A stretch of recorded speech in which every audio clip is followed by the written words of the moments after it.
ராமநாதபுரம் மாவட்டத்திலேருந்து வரேன். என்னோட பொண்ணு 10th 496 மார்க் எடுத்தாங்க. எடுத்த உடனேயே நம்ம தளபதி சாரோட கழக தொண்டர்கள் ராமநாதபுரம் மாவட்ட மேற்கு ஒன்றிய செயலாளர், பொருளாளர், பிரதிநிதிகள் எல்லாருமே வீட்டுக்கு வந்தாங்க. பிள்ளைங்களை ரொம்ப அப்ரிஷியேட் பண்ணாங்க. நான் அதை பிள்ளைங்களுக்கு அது ரொம்ப ஒரு மோட்டிவேட்டாக இருந்தது.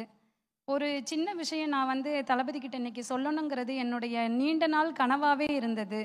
ஒரு 2013ஆம் ஆண்டுல இருந்தே ஆசிரியர் தகுதி தேர்வு அப்படின்னு சொல்லிட்டு நம்ம தமிழ்நாட்டில் இப்போது நடந்துக்கிட்டு இருக்குது. அந்த ஆசிரியர் தகுதி தேர்வு 2012ஆம் வருடம் என்னோட பொண்ணு 2 வயதாக இருக்கும்போது ஆரம்பித்த தேர்வு. அந்த நேரத்தில் என்னால் படிக்கக்கூடிய சூழ்நிலை சரியா இல்லை. பிள்ளைங்களை வளர்க்குறதுனால என்னால் படிக்க முடியலை. 2013ஆம் வருட தேர்வில் தாள் 1 வெற்றி பெற்றேன். தேர்வில் எழுதியும் எங்களுக்கு வேலை கிடைக்கல. திரும்ப 2017ஆம் ஆண்டு தேர்வில் தாள் 1, தாள் 2 இரண்டுலையுமே நான் வெற்றி அடைஞ்சேன். ஆனால் எங்களுக்கு அப்பையும் வேலை போடலை. அதுக்கப்புறம் 2018ஆம் வருடம் ஜூலை மாதம் 20ஆம் தேதி தகுதி தேர்வில் வென்றவங்க தகுதி மட்டும்தான் உங்களுக்கு, போட்டித் தேர்வு திரும்ப எழுதினாதான் உங்களுக்கு வேலை அப்படின்னு சொல்லிட்டு எங்களை மட்டுப்படுத்தி எங்களோட வாழ்வாதாரத்தையே சிதைச்சாங்க. எங்களுக்கு வேலை கிடைக்காம ஒவ்வொரு போராட்டங்களும் ஒவ்வொன்றுமே இன்னைக்கு தமிழ்நாட்டில் நிறைய பேர் எடுத்து நடத்துனாங்க.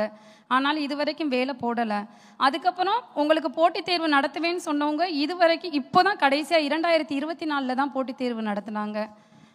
நம்மளுடைய டிவிகே தலைவர் விஜய் சார்ட்ட நான் ஒரு விஷயம் சொல்லணும்னு நினைக்கிறேன். அன்றைய எதிர்க்கட்சி தலைவராக இருந்தவரும் இன்றைய முதல்வராக இருக்கக்கூடிய நம்முடைய முதல்வர் ஐயா இருக்காங்கல்ல, அவங்க சொன்னாங்க, இந்த அரசாணை ஒரு இருள் சூழ்ந்த அரசாணை, ஒரு நீதியற்ற அரசாணை.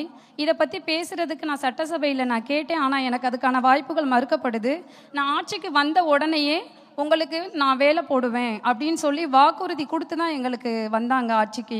ஆனால் இவ்வளோ போராட்டங்கள் நடத்தியும் எங்களுக்கு இதுவரைக்கும் எந்த வேலையும் கொடுக்கல. நியமன தேர்வு ஒன்று நடத்தினாங்க. அந்த நியமன தேர்வு நடத்தும் போது படிக்கக்கூடிய சூழல் எல்லா பெண்களுக்கும் ஆண்களுக்கும் சரியாக இருக்காது. என்னோட 27வது வயதில் நான் தேர்வில் வெற்றி அடைஞ்சும் 40 வயதை நெருங்க போகிறேன். இது வரைக்கும் எனக்கு வேலை கிடைக்கல. அதனால் நான் சுருக்கமாக என்ன சொல்ல வரேன்னா, தளபதி நம்மளுடைய 2026ஆம் ஆண்டு சட்டமன்ற தேர்தலில் வெற்றி அடைஞ்சு ஆசிரியர் தகுதி தேர்வில் வெற்றி பெற்றவங்களுக்கு நியமன தேர்வு என்ற 2வது தேர்வு முறையை ரத்து செய்யணும். அதை நான் தளபதி கிட்ட என்னுடைய கோரிக்கையாக நான் வைக்கிறேன். எங்களை போல எத்தனையோ பேர் கஷ்டத்தோடு வாழ்ந்துக்கிட்டு இருக்கிறாங்க. எல்லாருமே நல்லா வாழ்வாங்கன்னு சொல்ல முடியாது. அதனால் இந்த நியமன தேர்வுங்கிற 2வது தேர்வு முறையை தளபதி அவர்கள் சிஎம் ஆகணும், நீக்கணும், கல்வித்துறையை அவர் வசம் வச்சிருக்கணும் அப்படின்னு நான் தளபதி கிட்ட என்னுடைய சிரம் தாழ்ந்த கோரிக்கையாக கேட்டுக்கிறேன். இது தவிர நிறைய விஷயங்கள் இருக்குது. தொடக்க கல்வித்துறையில் ஆசிரியர்களே இல்லை நம்ம தமிழ்நாட்டில். ஒரு 1 முதல் 5 வரை இருக்கிற ஆசிரியர்களுக்கு இத்தனை தேர்வுகள் வைத்து எங்களை ரொம்ப வேதனை அடைய வைக்கிறாங்க. தளபதி ஐயா அடுத்த சிஎம்மாக வரணும். அவங்க எங்களுக்கான நியாயமான கோரிக்கையை நிறைவேற்றணும்னு நான் என்னுடைய சிரம் தாழ்ந்து கேட்டுக்கொள்கிறேன். நன்றி, வணக்கம்.